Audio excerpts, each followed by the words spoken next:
Eu sei que é um processo, é algo que nós precisamos desenvolver, principalmente quando já criamos hábitos, já estão formados. Domingo passado eu contei uma experiência, quero repeti-la. Eu não tenho certeza se contei no português, mas se você já ouviu, ouça a segunda vez. Isso é uma história real e recente. Um pastor tradicional, ele esteve visitando uma igreja no estado de Virgínia, em Richmond, que é uma cidade no estado de Virgínia. Quando eu falo pastor tradicional, é um pastor que vem de uma igreja que é litúrgica, as suas partes, né, tudo impresso, quando a hora de cantar, a hora disso, tudo assim mais ou menos organizado, vamos falar, né? E que não está acostumado com assim liberdade, espontaneidade. Não há julgamento aqui, dizer que um é melhor que o outro, nada disso. Mas ele foi àquele estado e ele estava ali participando de uma série de eventos. Ele foi convidado para pregar numa igreja nessa cidade de Richmond. E quando ele chegou, era uma igreja que é fruto do trabalho, talvez os antigos vão se lembrar, David Wilkerson. Você lembra? E tem a igreja Times Square até hoje, dos anos 60. Um pastor muito simples, do interior da Pensilvânia, Deus o chamou de uma maneira assim extraordinária, sobrenatural, veio para Nova York trabalhar com as quadrilhas e com os drogados, e foi algo assim extraordinário. Inclusive deu livro e filme e tudo mais, né? Muito, muito, muito bom. E ao longo dos anos, muita gente foi alcançada e se espalhou por esse país, pelo mundo, né? E um deles foi parar lá em Richmond, casado, ele e a sua esposa, foram libertos do uso de drogas. Heroína era a droga mais comum da época deles, né? Alguma coisa assim, milagrosa. E ele percebeu que durante o culto, o altar estava cheio de pessoas, muitas mulheres. E ele notou que eram pessoas que, assim, na aparência, né? Que a pessoa que foi criada na igreja, pessoa que não foi criada, às vezes a aparência é diferente, né? Os costumes. E eram pessoas que davam a impressão que não haviam sido criados na igreja. E ali, totalmente derramadas diante de Deus durante o louvor. Não havia assim uma chamada, nenhum convite. Quando o Luiz falou sobre, né, se você quer adorar a Deus, aquilo me lembrou, fez um gatilho com aquela memória. E depois do culto ele perguntou, era tão espontâneo, sem fazer parte de nada, espontaneamente. E então ele perguntou ao pastor, isso vocês ensinam? Isso é parte? Eu falei, não, pastor. A maioria dessas irmãs e irmãos que estavam aqui são pessoas que estavam em um estado deplorável do vício. E a gratidão deles é tão grande pelo que Deus tem realizado, que naturalmente diz assim, não, precisam extravasar, precisam dizer para Deus. E me lembrei daquelas duas passagens, né? Duas pessoas diferentes nos evangelhos que falam que uma mulher chegou e pegou um vidro, né, de perfume caríssimo e derramou nos pés, a outra com as lágrimas lavava os pés de Jesus, né, e depois os ungia. Ou seja, a quem muito foi perdoada, muita gratidão. Eu queria que vocês soubessem que aqui na SCP você tem essa liberdade. Precisamos desenvolvê-la. Nós precisamos arrancar as paredes, os ritos, tudo aquilo que nos prende. Tá? Não é uma coisa mecânica, nem uma coisa ensaiada, mas peça a Deus, Senhor, abre, porque esse pastor terminou dizendo o seguinte, a oração dele falou, Senhor, abre os meus olhos para enxergar o quanto o Senhor tem feito por mim. Que nós possamos estar orando assim e pedindo, Senhor, abra os nossos olhos para que nós possamos enxergar o quanto o Senhor tem feito por mim. E à medida que você enxergar, aí começa a ver, né, essa demonstração de gratidão a Deus. Não é mecânico, não é ensaiado, não está no programa. Flui de um coração que está grato e eterno a Deus. Amém? Isso não é a pregação ainda, né? Nós estamos dando só palavras assim, né? Para você celebrar conosco. Dá para ver essa foto linda? Essa é a Jennifer. Quem é a Jennifer? Quem é a Maria? Maria é um anjinho da vida da Andressa. Por que essa Maria é um anjo? A nossa Andressa, né, teve a operação, precisava de um lugar, de uma casa acessível por causa da cirurgia tão profunda. Então a Maria abriu, e sua família abriu sua casa. Primeiro veio o menino, não foi? O menino, Gabriel, não estou certo? Gabriel veio 3 domingos, já até cantou aqui com as crianças. Tocou guitarra, fez dele a casa dele. Em 3 semanas, a CCP se tornou a igreja dele, não é isso? Viu? Então nós temos uns cantores também. Cadê o meu cantor? Falei para baixo? Desceu ele? né? Então, papai, você vai trazê-lo nas quartas-feiras para participar do coral, tá? De crianças, tá? E domingo para cantar aqui, né? Estou dando bronca no amado meu aqui, amém. Vale a pena investir nas crianças. Então, a Maria veio, né? Aliás, a que igreja que eles pertencem? Ah, nenhuma. Então, qual é a igreja que vai ser? É a CCP. É a luz brilhando, a luz daquele já está brilhando, né? Já está alcançando isso aí. Muito, muito bom, muito bom. Mas impressionante, eu tive a oportunidade de conhecê-la na casa, né? Visitando ali, logo no início da recuperação, e fiquei muito tocado, né? Um gesto de abertura. Nós nos alegramos, e domingo passado a barriga estava bem grande, não foi? Mas graças a Deus a Jennifer está aí, e para a alegria de você, eu sei que já conhece, estenda o nosso carinho, e fala que nós, com muito carinho, ela já é parte nossa, assim como toda a família, Gabriel e todo mundo. Amém? Hoje no calendário cristão, e como a nossa igreja não é tradicional, talvez você não soubesse.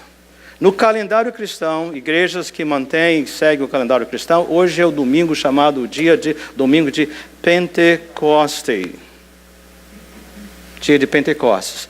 A palavra Pentecostes eu coloquei aí, né, em amarelo, é porque Pentecostes vem de 50, penta, né, penta para 5, Pentecostes, no caso aqui, 50 dias depois da morte e ressurreição de Jesus. Da ressurreição até Pentecostes são 50 dias. Da Páscoa até Pentecostes. Há todo um simbolismo lindo atrás que não dá tempo de agora eu poder falar, né, entre a Páscoa, a crucificação de Jesus, Pentecostes, os primeiros frutos, né? Tudo isso. Há muita coisa, mas não dá tempo.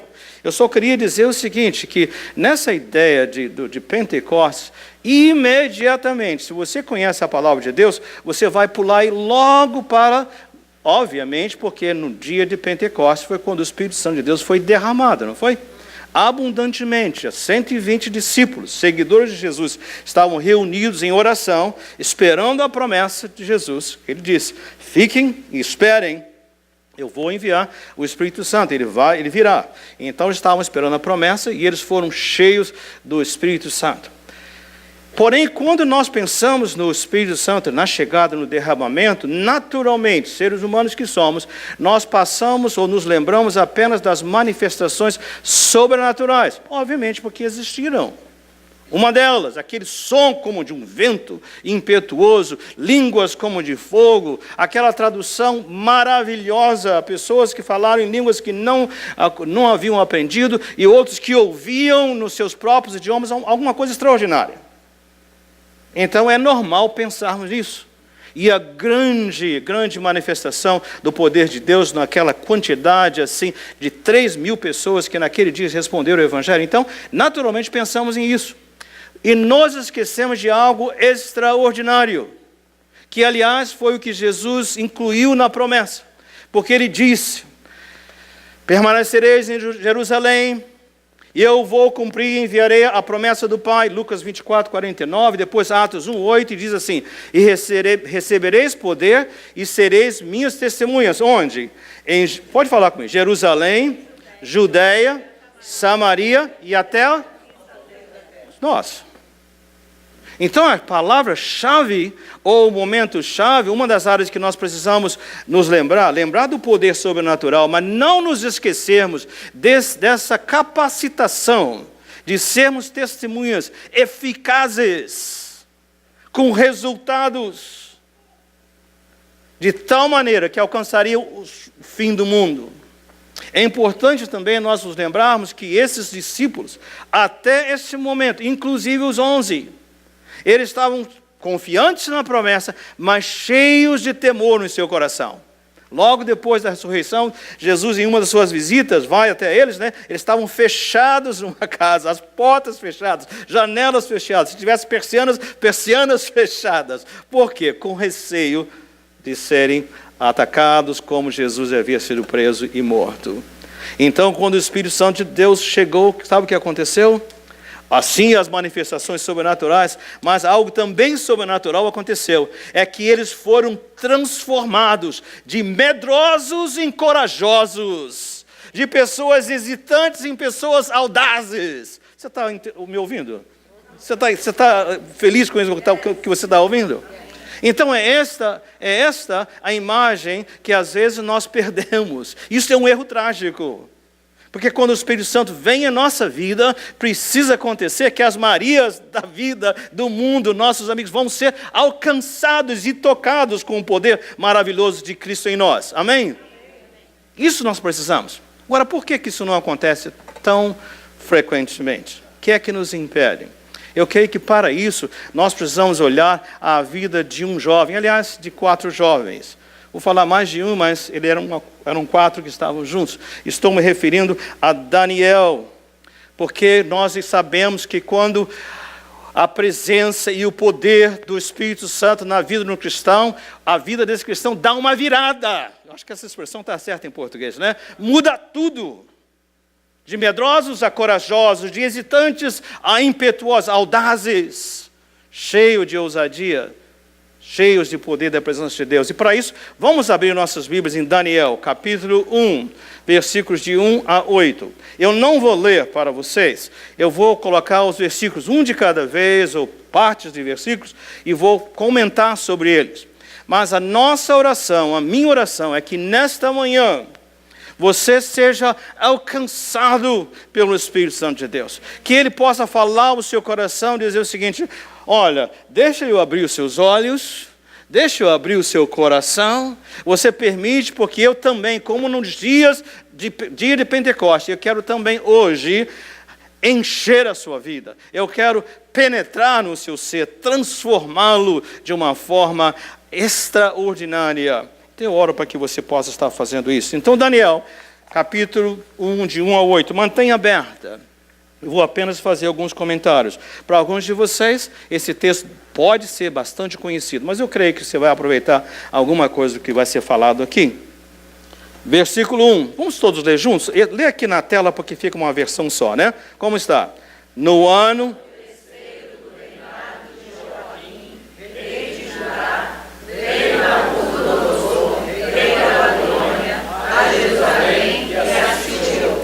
Esse rei Joaquim, havia um rei chamado Joaquim, então uma série de nomes bem parecidos aqui, né? Vale a pena se olhar e se aprofundar na história, né? Porém, nós vemos que o rei Joaquim, ele estava reinando sobre Judá. Israel, parte do norte, já havia sido destruída e conquistada pelos assírios. Aqui está Joaquim, ele está reinando e Jerusalém foi sitiada pelo rei da Babilônia, Nabucodonosor. Ele vem. Para ser mais técnico, Nabucodonosor ainda não era o rei. Seu pai era o rei, mas o seu pai já idoso estava permitindo que o filho liderasse os seus exércitos. Por isso, a nomeação, o rei que está prestes a tomar o seu cargo. Ele teve que interromper um pouco das campanhas, voltou, assumiu e ele volta. Jerusalém tinha um privilégio de estar no centro do mundo, né? De um lugar muito estratégico, mas tinha também essa tristeza, porque todos os impérios, Roma, Babilônia, Pérsia, Egito, todo mundo tinha que passar para a Palestina, como ainda é o dia de hoje, né? Está bem no meio aí, como português bem falado, na buvuca, né? Está bem ali no meio da confusão. Não tem jeito, tem que passar por ali. E eles sofreram muito. E muitas vezes Israel, por causa de desobediência a Deus, eles fizeram alianças erradas, mal feitas. E uma delas, nesse momento aqui, foi eles fizeram com o Egito. E eles foram, por isso, massacrados pelos babilônios, entre outras razões. Também porque estavam desobedientes a Deus. O ponto foi que eles foram tomados. Jerusalém foi tomada. Olha o que aconteceu quando eles foram tomados. Vamos todo mundo ler? E o Senhor...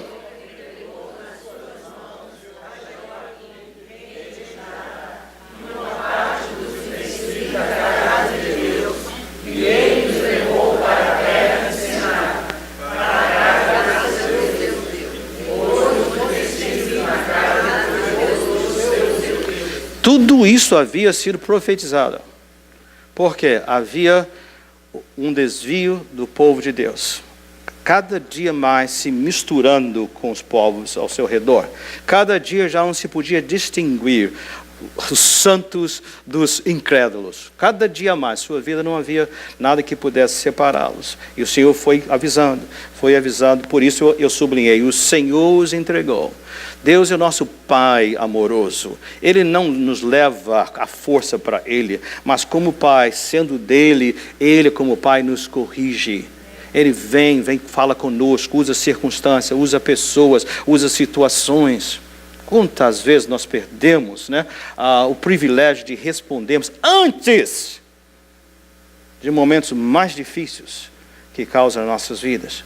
Eu sublinhei também que eles levam os utensílios da casa de Deus. É importante você tomar conhecimento que Babilônia fez essas excursões 3 vezes. Então essa é uma das 3 vezes, e dessa vez eles não destruíram o templo, nem levaram tudo, levaram muitos dos utensílios, mas deixaram algumas coisas para trás, para que o templo continuasse a funcionar. Lógico que o rei que ficou no seu lugar era um vassalo, né? Estava sujeito ao rei da Babilônia, pagando tributo. Porém, aqui nós vemos, são esses utensílios que mais tarde, no capítulo 5 de Daniel, vão ser usados para aquelas orgias aos deuses estranhos. E Deus virá com mão forte, lembra aquela mão escrevendo na parede? Só a mão, né?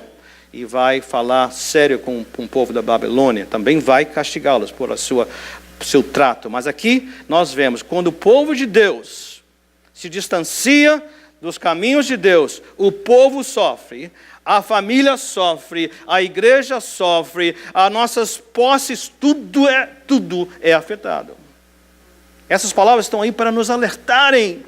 Nosso Pai nos chama para uma vida vitoriosa, uma vida completa, mas nos alerta, cuidado. Versículo 3, agora o rei diz, vamos lá, e disse o rei...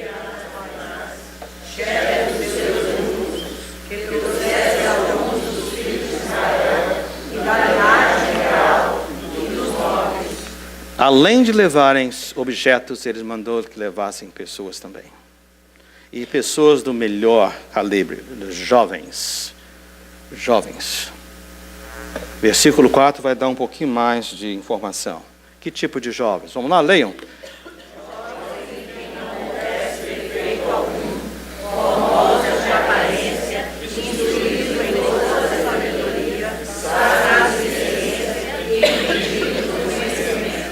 A nata do povo, nata da sociedade, dos nobres, os melhores.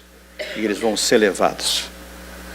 Eles vão ser levados para servirem ao rei. Você vai ver isso nos próprios versículos. Olha o restante do versículo número 4. Leiam. E que tivesse...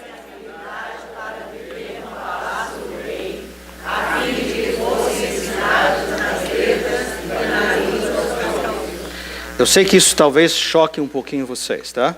Mas esses jovens possivelmente tinham de 13 anos por essa média de idade, nessa altura. Bastante jovens. Haviam sido instruídos nos caminhos do Senhor. A nação estava totalmente... Era uma coisa hipócrita. Os filhos aprendendo sobre Deus, e as famílias, e a sociedade, o mundo, o país vivendo uma outra realidade. O que não está escrito aqui claramente, mas se você for lá nas profecias, é que eles diziam o seguinte: muitos se tornarão eunucos. Eu sei que isso machuca o nosso coração, mas esses jovens, você vê que eles não têm posteridade. Você não ouve falar da família de Daniel, da família de Sadraque, Mesaque, Abednego, você não ouve falar deles mais, né? Ou do Ananias, ou Azarias, como era o nome, né? Michael, como os nomes deles eram. Então esses jovens também foram castrados. Imagine, perderam a sua infância, juventude, perderam o seu futuro que Deus havia desenhado para eles, e agora, por causa da infidelidade dos seus pais, estavam longe do seu país, sem posteridade, distantes. Às vezes nós temos que parar e pensar, não é somente o que eu faço, não sou só eu somente que sofro a consequência. Um dos piores mentiras que nós podemos dizer é o seguinte: olha, só afeta a mim, eu faço, a minha vida só me afeta a mim. Não só afeta você, não. Se você é filho, afeta papai e mamãe. Se você é esposa, afeta sua esposa e seus filhos. Se você é esposa, afeta todo mundo. e afeta o seu círculo. Deus nos convida para uma vida completa. Cuidado. Permita que Deus transforme, faça essa transformação sobrenatural completa. Por quê? Por você. Honra e glória dele, mas por você e para os seus que estão ao seu redor. E eles foram levados para trabalharem ali, né? Versículo 6.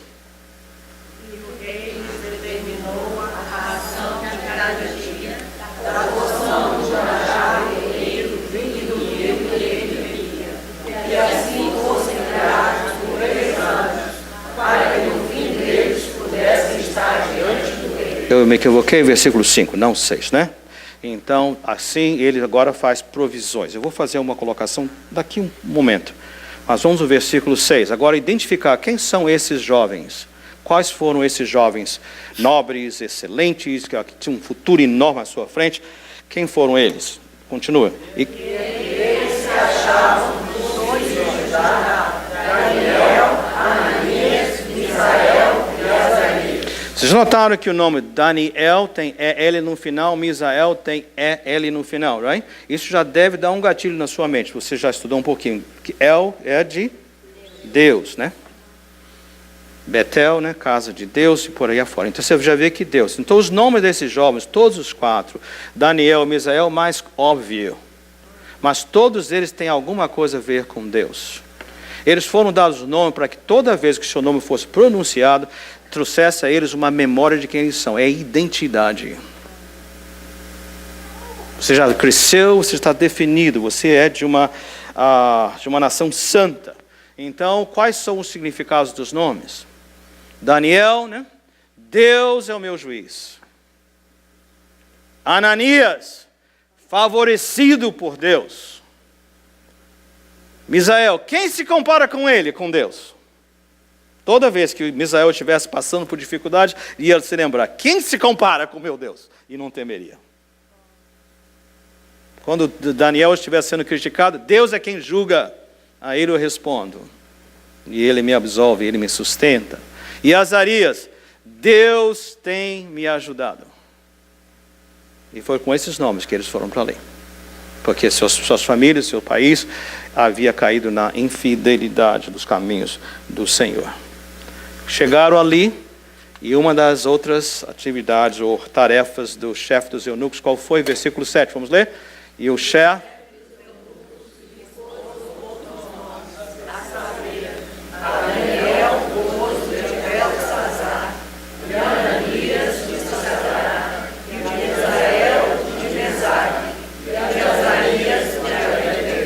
Talvez você não teve ainda a oportunidade de se aprofundar, mas assim como no Israel, El, né? El, para Deus, se você pegar o Bel, B-E-L, um Deus babilônio.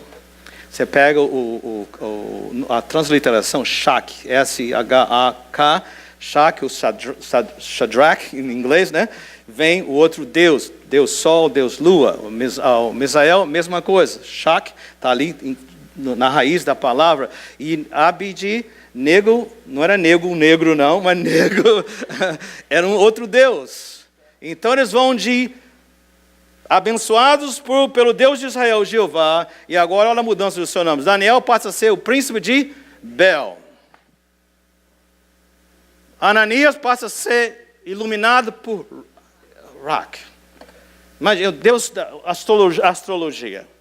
Alguns historiadores falam que era a lua, outros falam que é o sol. Não importa, não era o Deus criador dos céus e da terra. Misael agora não era mais quem se compara com Jeová, mas quem se compara com esse Rak. E Azarias, brilhante servo de Nebo. Sentiu ultragem? Qual era a estratégia então? Qual é a estratégia hoje? Daqui a pouco nós vamos cantar Renova-me, Senhor. Já não quero mais ser desse jeito. Muda meu ser. Nós oramos, Senhor, faz um Pentecoste particular em mim. Eu recebo todos os dons que o Senhor tiver, toda a habilidade extraordinária, mas, Senhor, para que eu possa ser essa testemunha, não medrosa, corajosa, não hesitante, mas intrépida, renova o meu ser, Pai. E para isso acontecer, e nos próximos domingos nós vamos acrescentar mais algumas partes, para que isso possa acontecer, precisa haver um renovo profundo, completo em minhas vidas. Mas para isso eu preciso entender que o mundo hoje, as nações mudaram, os países se formaram, os tempos passaram. Já não são agora os anos, X anos antes de Cristo, agora são 2016 depois de Cristo. Porém a tática do inimigo, a tática do mundo continua a mesma. Eu quero propor para vocês que 3 áreas foram usadas e 3 áreas vão ser usadas até hoje com você e comigo. Se você quiser o renovo, você precisa estar alerta delas e renunciá-las. E dizer, seja qual for o preço, eu vou me apegar ao meu Senhor. Quais são as áreas? Mudança dos nomes. A sua identidade. A minha identidade. Eles foram atacados, os nomes para que eles se lembrassem. Quem é você? Agora eu sou parte dessa cultura. Nós precisamos estar cientes disso. Existe toda uma pressão para comprimir você, transformar você de filho de Deus, de uma pessoa como outro qualquer. Você foi comprado, não com sangue de animais, mas por um preço precioso, nem por ouro, nem pedras preciosas, mas pelo sangue dos cordeiros. Você foi lavado, foi separado. Então não permita que a sua identidade é aquilo que as pessoas definem você. Nomes tinham a ver com a definição, com a imagem, quem somos, quem projetamos. Se olhassem para a nossa vida, o que diriam de nós? A quem servimos? Por onde caminhamos? E quando nós estamos cheios da presença do Espírito Santo, Ele renova o nosso ser. Ele muda a nossa identidade. A palavra de Deus fala que se alguém está em Cristo, nova criatura é. As coisas velhas já passaram. Eis que tudo se fez novo. Então, identidade. Eu não tenho aqui o direito nem a autorização do Senhor para julgar ninguém aqui. Mas você pode fazer essa introspecção e concluir. Se olhassem para mim, que identidade dariam? Qual seria o meu nome hoje? Servo de Deus, serva de Deus, amigo de Deus, ou alguém que, como todo mundo. Babilônia representa o mundo em que vivemos. O mundo que não é o reino de Deus. Nós temos o reino de Deus e aqueles que estão fora do reino de Deus, o príncipe das trevas. Babilônia representa esse lugar. Quando você foi alcançado por Jesus Cristo, você foi arrancado do mundo das trevas e colocado no reino do Filho da sua luz, que é Jesus. Então a mudança aqui é ao contrário. De perdido a encontrado, como nós já ouvimos hoje aqui. Outra área são a mente e valores. Vocês notaram? Por 3 anos, para reeducá-los. Nós lemos que eles já eram instruídos em todo conhecimento, em tudo. Companheiros, irmãos, amados, queridos, vocês sabem que hoje o nosso sistema educacional é totalmente montado, estruturado, cercado para transformar a mente dos nossos filhos e nossas também. Tudo está sendo redefinido. Agora, mais recente, com essa guerra sobre a questão do uso de banheiros, né, para os transgender. Como é que seria isso em português? Não sei nem lá. É isso, leis. Agora o governo federal impondo, né, que os estados precisam, as escolas precisam, com o perigo que se não fizerem, vão perder a assistência financeira federal.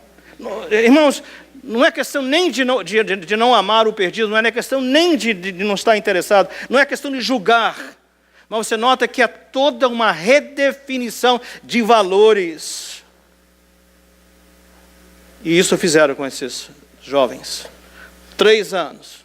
Vamos desaprender o que se aprendeu no lar. Vamos desaprender o que Deus da Bíblia ensina. Vamos aprender o que o mundo tem para você. E nós precisamos nos posicionar em relação a isso. Mas eu creio que aqui que vem a principal também. A questão da provisão. É muito sutil. Porque de saída parece que agora esses jovens que estavam exilados, escravos, distantes do seu país, sido derrotados em guerra, iam passar a ter banquetes. Até dá água na boca, né? Iam comer das iguarias do rei. Mas sabe qual era a pegadinha? É que agora o provedor não seria mais o Deus de Israel. Agora seria o rei da Babilônia. Aí você sabe também, outra vez, de introspecção. Cuidado com os padrões desse mundo, que estão puxando você para dizer o seguinte: olha, aqui nesse mundo é assim, você trabalha que nem um condenado, não coloque Deus em primeiro lugar na sua vida, coloque as coisas desse mundo, para você vai isso, para que você saiba que é a Babilônia quem provê o seu sustento. Esse negócio de dar o pão nosso de cada dia hoje já não funciona mais. Se você não fizer, Deus não vai dar. Mentira, mentira lá, mentira hoje. Cuidado. Porque eles foram assim. Quem é a fonte do seu sustento? Deixa eu concluir. E se você tiver a facilidade de memorizar, se não tem, faça o favor. Memorize esse próximo verso. Vamos lá? Todos. Daniel.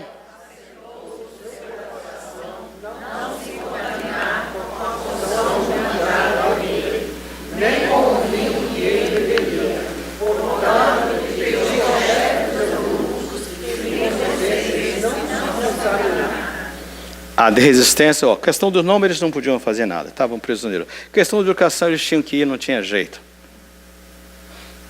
Mas disseram, meu coração, não. Ele pertence só a um. Pode vir, Jenny, com o grupo? Meu coração, não. Aqui foi uma tomada de posição. Algumas traduções falam que Daniel resolveu. Eu diria, custe o que custar. Ele resolveu. Aqui para toda essa influência do mundo do maligno. Há grandes coisas esperando por nós, por você. Na sua vida, na vida dessa igreja, na vida dessa comunidade. As luzes que elas estavam falando profeticamente são reais.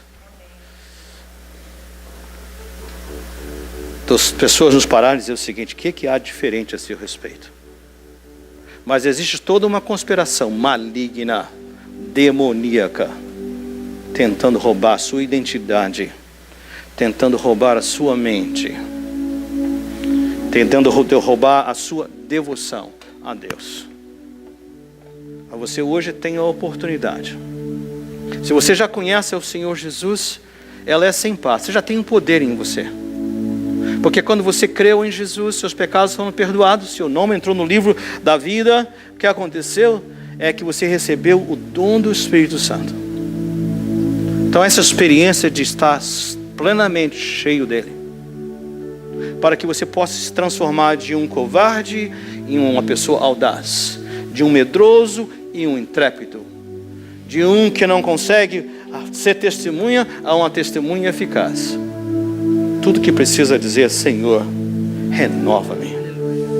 Já não quero mais ser igual. Mas tem que ser uma resolução. Assentou no coração e disse o seguinte: não tem retorno. Se nós pudéssemos continuar no livro de Daniel, você ia ver, logo em seguida eles vão ser testados. Os 3 amigos, ora, se você não se prostrar diante da estátua, você vai para a fornalha. Pode vir a fornalha. Mais adiante, Daniel, se você não parar de orar, você vai para a cova dos leões. Pode trazer os leões. Por causa dessa mudança profunda. Um Pentecostes pessoal. O que Deus quer fazer?